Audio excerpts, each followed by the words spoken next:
देवीचा मान सन्मान करत असताना देवीला नऊवार साडी व्हायची की सहावार साडी व्हायची, हे अनेक जणांचे प्रश्न मला येत असतात.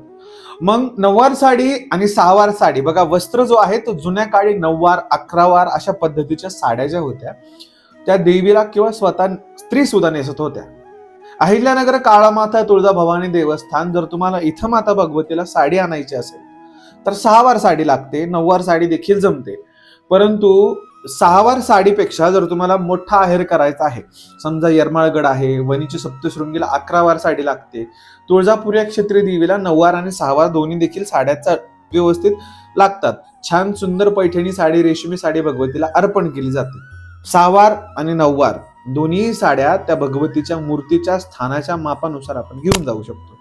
तिथल्या ट्रस्ट कडून माहिती घ्यायची आहे आणि त्यानुसार भगवतीला साडी जी आहे, आपण घालताना जसे वस्त्र छान सुंदर व्यवस्थित आणि चांगला कापड असलेलं घालतो, तसंच भगवतीला देखील त्याच भावनेने वस्त्र न्यायचे आहे. ओम काली